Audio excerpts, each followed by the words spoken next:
Welcome to the CoSN podcast, produced in partnership with MindRocket Media Group, the worldwide leader in demand generation, communication outreach, and thought leadership in education. CoSN represents over 13 million students in districts and educational institutions nationwide and continues to grow as a powerful and influential voice in K-12 education. This high-profile podcast series showcases industry thought leaders and executives who provide timely market insights and key guidance on various educational technology strategies. Welcome to the CoSN podcast. My name is Jeff Engel with MindRocket Media Group on behalf of CoSN and today's sponsor, Tanium. We have a very exciting discussion asking the question, which all school districts should be asking: does your district lack the visibility to accurately gauge your cyber risk? Today's guest is Doug Thompson, Chief Education Architect at Tanium. Doug is a passionate storyteller, TEDx speaker, host of the Go Tanium Tech Stories podcast, and a digital transformation warrior. After a 20-year stint at Microsoft, he came to Tanium, where he acts as Tanium Technical Solution Engineer and Education Strategist. He's been involved in the education arena for over a decade, working with some of the largest K-12 and higher education institutions in the U.S. Doug can be found sharing his passion for storytelling by sharing lessons on LinkedIn and the Doug Thompson podcast. He believes that everyone has a story, and it's just a matter of unlocking it from the grips of the subconscious mind. Welcome to the podcast, Doug. Hey, thanks, Jeff. Good to have you here today. And for all of you listening, welcome to today's podcast. So, Doug, let's dive in by asking with a couple of questions, set the stage for us. Doug, in your experience, how do you define cyber risk?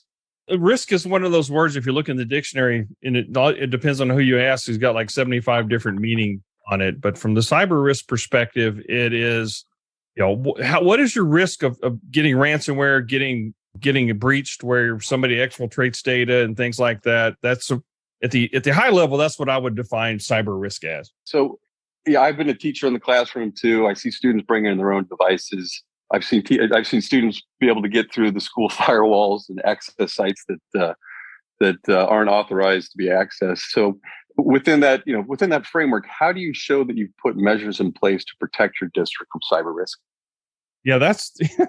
I explained to my commercial counterparts that do some roles similar to me that we're the only industry where you have in this industry you have maybe a third of the IT support staff for the number of devices that you do as a commercial enterprise, and over half the users are hostile and actually trying to hack into the network. So they get a bit surprised by that, but the kids and all they're curious, and a lot of them aren't necessarily malicious, but they just do things because, one, they could be bored, or two, because it's fun. That's what they do. But understanding that, especially in a BYOD environment, knowing what is attached to your network is the very first thing you have to do. Everything with a high IP address should be identified and know what's going on. And you talk about the things where they'll create their own hotspot out of a phone or something like that.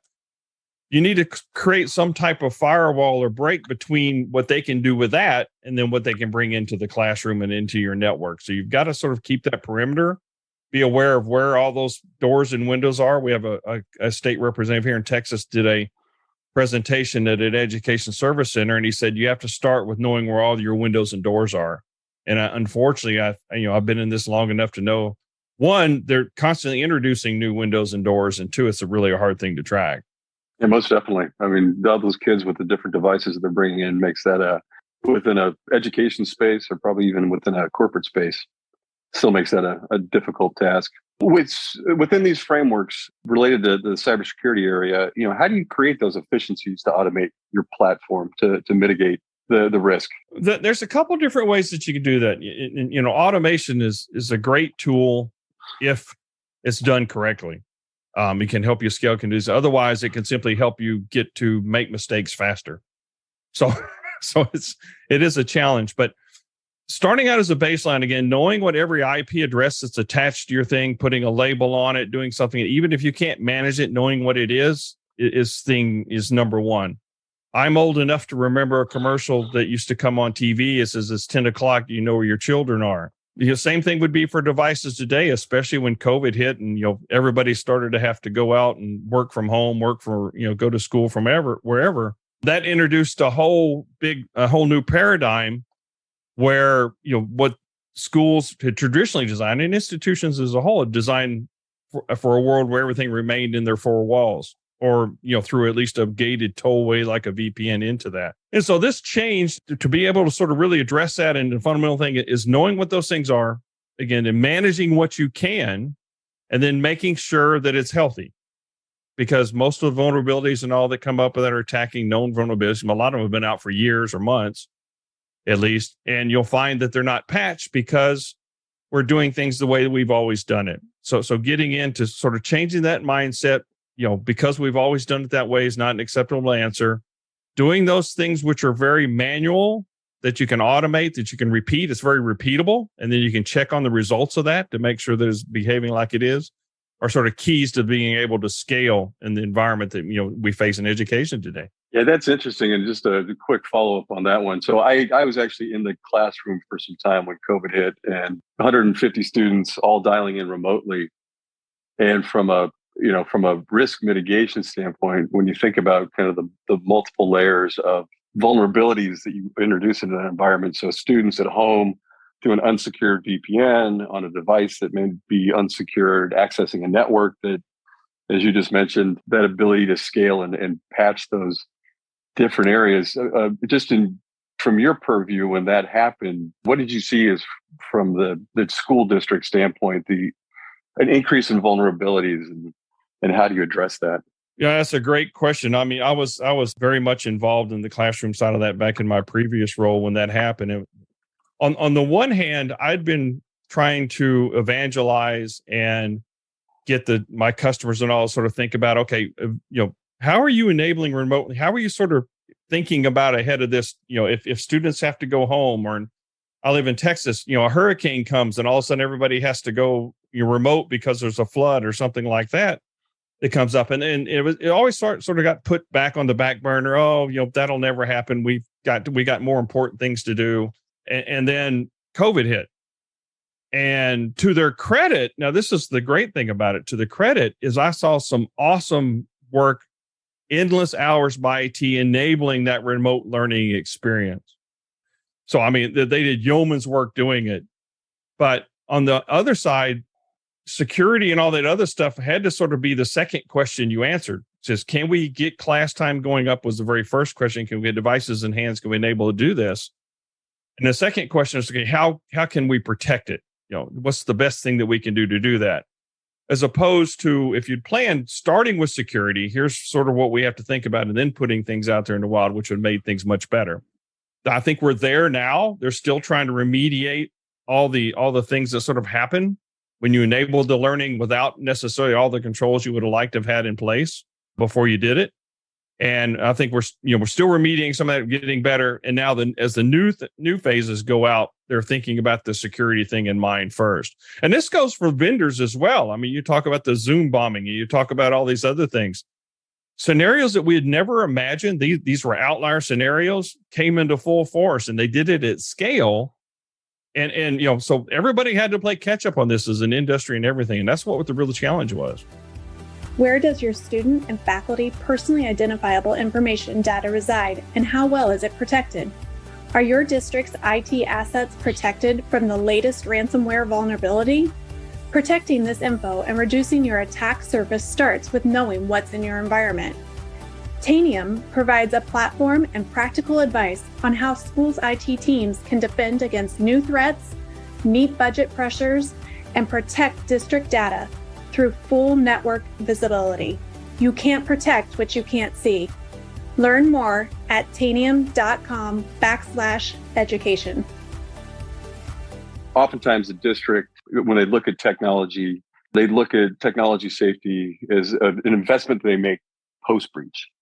Mm-hmm. And now, how do you change that mindset around preventing this or mitigating the cybersecurity risk? Yeah, I saw a meme that had, like 2 or 3, like some pocket change on one side of the screen, and had stacks of dollar bills on the other side. And on the left side with the change, it says IT budget before breach. And on the other side was IT budget after the breach, which unfortunately, and you can attest to this, is somewhat the reality is. It becomes important after it happens. So I spend a lot of time trying to, again, much like this, we have a lot of examples we can point to now. But more importantly is how do we, from a classroom perspective, you were in the classroom and, how many hours did you spend or how much class time was spent because the device wouldn't boot or there was an update and it was rebooting or something like that? How much time did it interrupt your class time? Quite a bit. Yeah. When I focus on then in talking with administrators, because a lot of the people that own the budget, this goes from school boards to, superintendents and all that, they tend to come more from the academic side of the house. And which, we need to have that because job number one is educate students.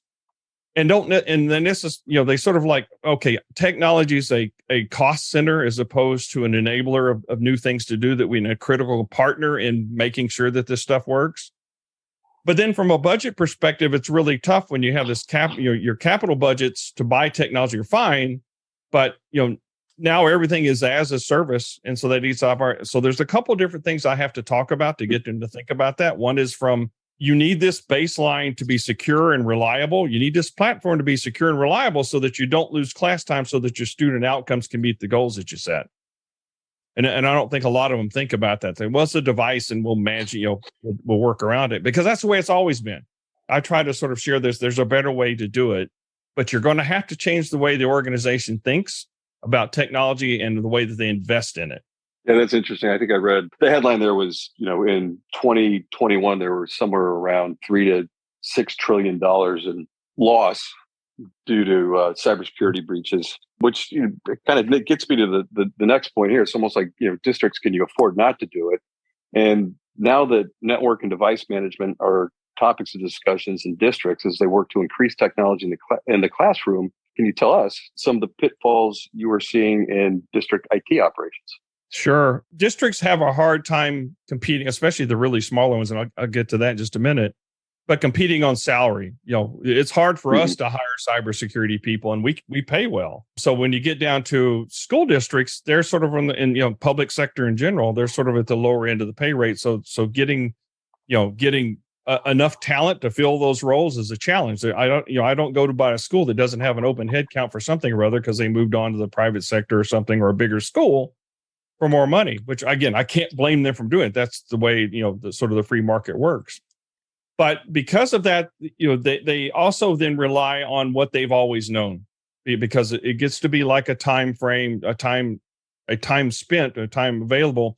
I don't have time to learn a new tool or a new way to do things, so I'm just going to reinvest into things that I've always done. And I'll go look at Gartner and I'll look at the MQ, the Magic Quadrant. Okay, this is here. I can buy this, but they don't necessarily play well together. I use the analogy of if you looked at a pro football team, right? So look at the all-star game. You've got one coach and you've got, all the all-star players that come in and they play decently together. But what if you had a coach for every position? So each player brought their own coach along to do this. Do you think anything would ever get done? That's sort of like what it is when you have these best of breed products that don't necessarily play well together and communicate across them, because you need to get a complete picture across your landscape from where the devices are, if they're at home, Starbucks, if they're in a bus somewhere that's got Wi-Fi, what are they doing? What's on it? And then I need to be able to take action on that right away. So if I'm finding things with one tool, then I have to send this off to another department or go manually collate the data or do this and then do it with another tool.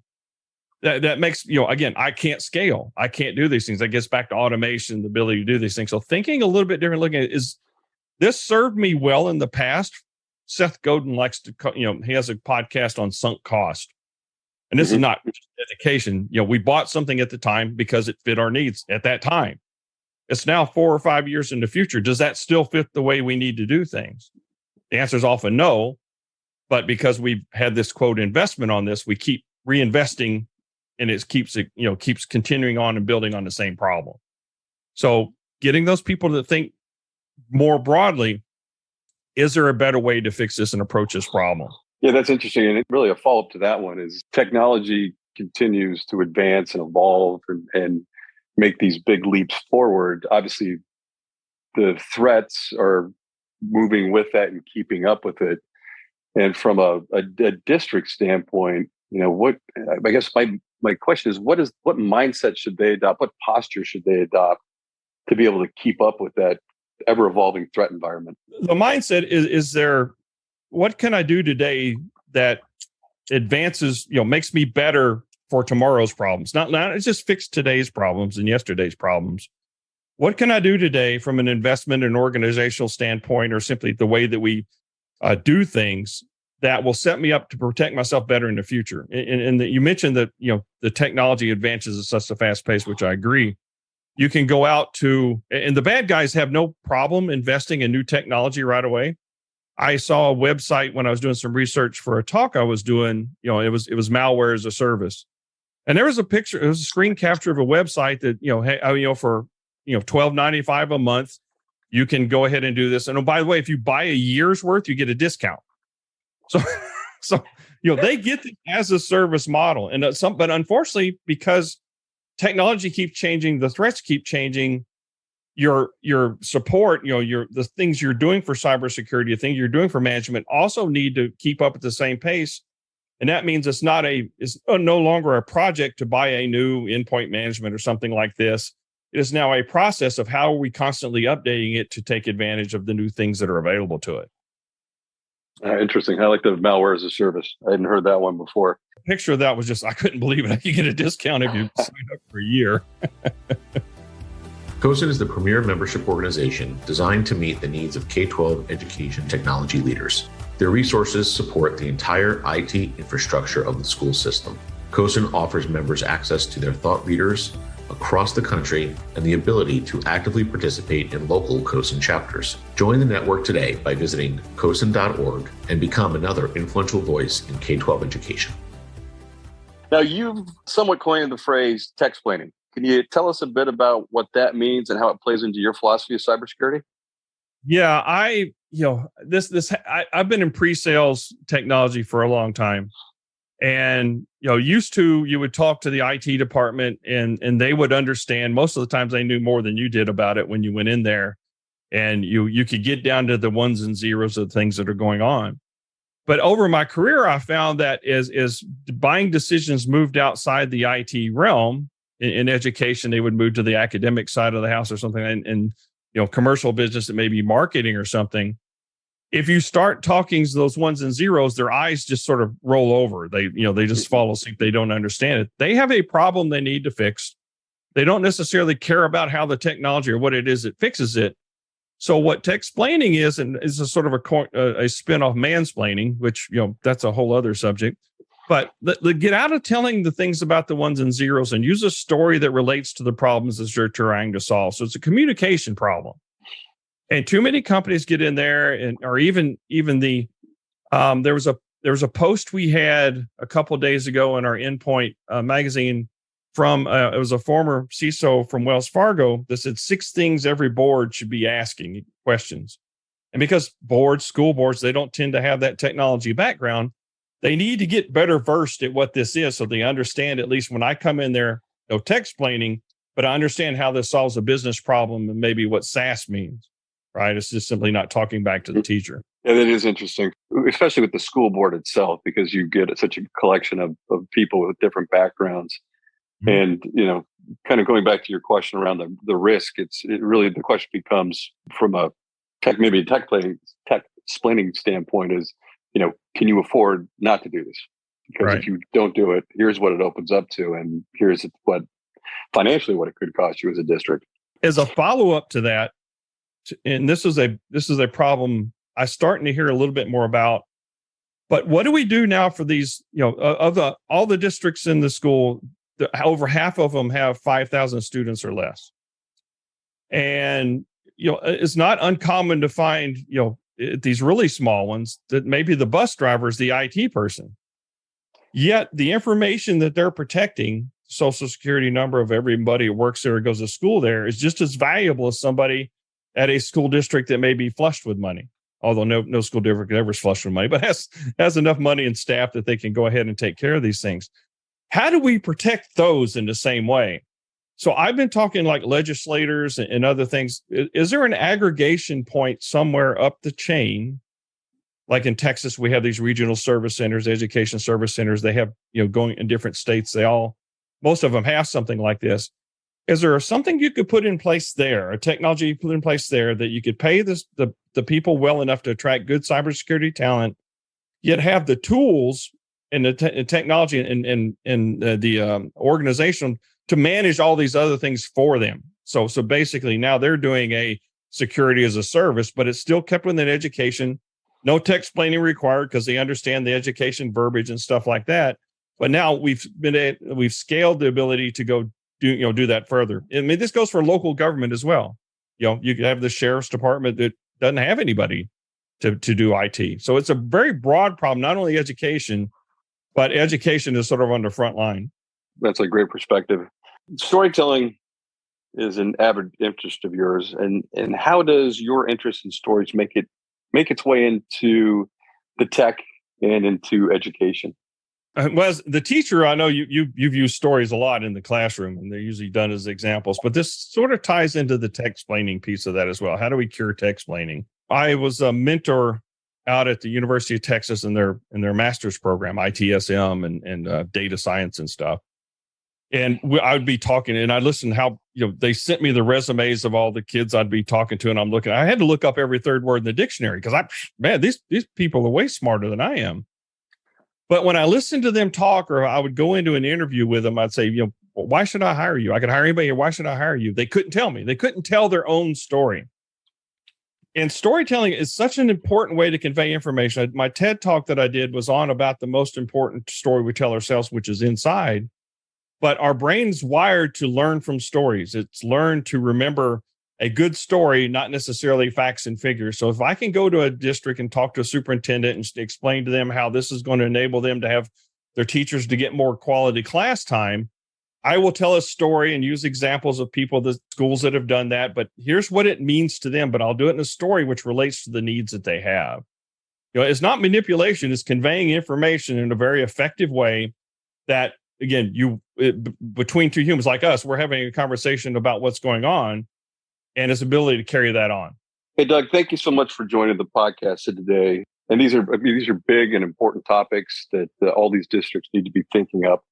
And to wrap up our conversation, can you please tell us one piece of advice that you garnered from your work in tech and education at Tanium that our listeners can bring into their daily tech operations?